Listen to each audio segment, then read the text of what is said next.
हम लोग खोदने वाले लोग नहीं हैं।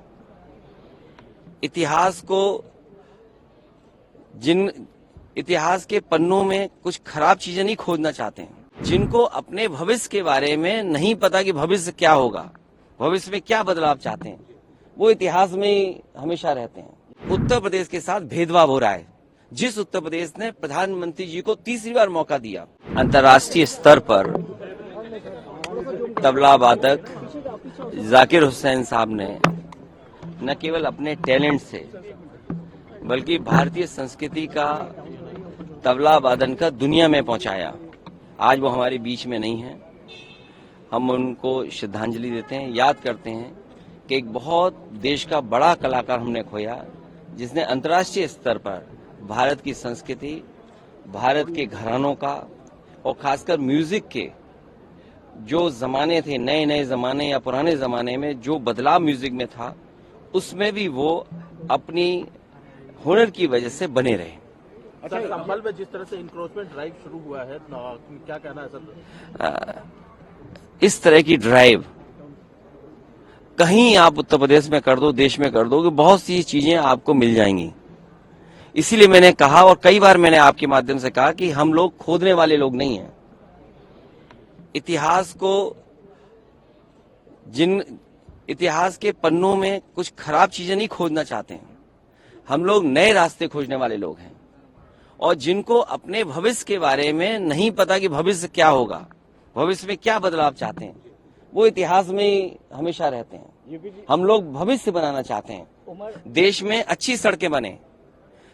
उत्तर प्रदेश की जो खोजने की बात आप कह रहे हैं, इंक्रोचमेंट ड्राइव हटाने की बात कर रहे हैं, मैंने विधानसभा में भी, विधान परिषद में भी और लोकसभा में भी और पहले भाषण में भी मैंने ये कहा था कि उत्तर प्रदेश के साथ भेदभाव हो रहा है। जिस उत्तर प्रदेश ने प्रधानमंत्री जी को तीसरी बार मौका दिया, आप बताइए, अगर एक भी एक्सप्रेस वे के लिए उत्तर प्रदेश को बजट मिला हो, बताइए आप मुझे। आप एक में से, कैमरा कोई झूठ नहीं बोल सकता, कैमरा जो मैं बोल रहा हूं वो कैमरे से जा रहा है।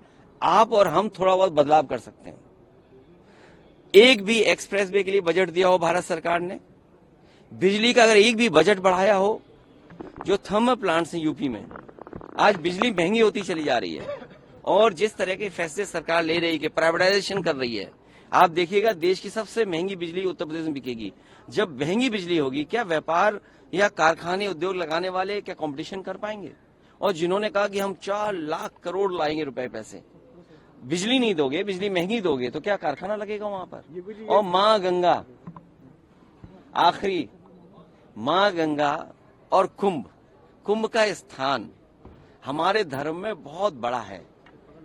और मुझे खुशी है इस बात की कि जिस क्षेत्र से मैं चुन करके आता हूं, महादानी सम्राट हर्षवर्धन, उन्होंने इस परंपरा को आगे बढ़ाया था। और महादानी सम्राट हर्षवर्धन जब कभी भी प्रयागराज जाते थे, वो स्नान के साथ दान करते थे। लेकिन आज का समय देखिए आप, न स्नान हुआ न दान हुआ।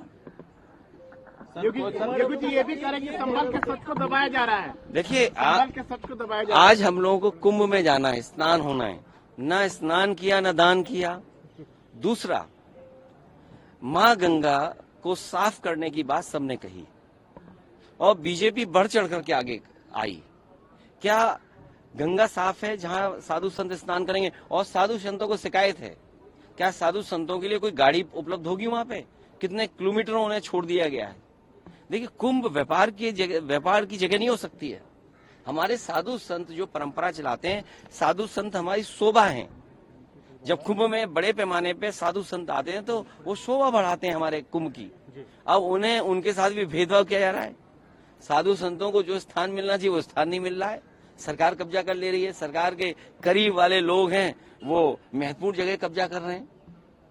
और हमें उम्मीद है कि जब प्रधानमंत्री जी गए हैं कुंभ के स्थान पर, तो भ्रष्टाचार वहां पर नहीं होगा, भ्रष्टाचार की उंगली नहीं उठेगी।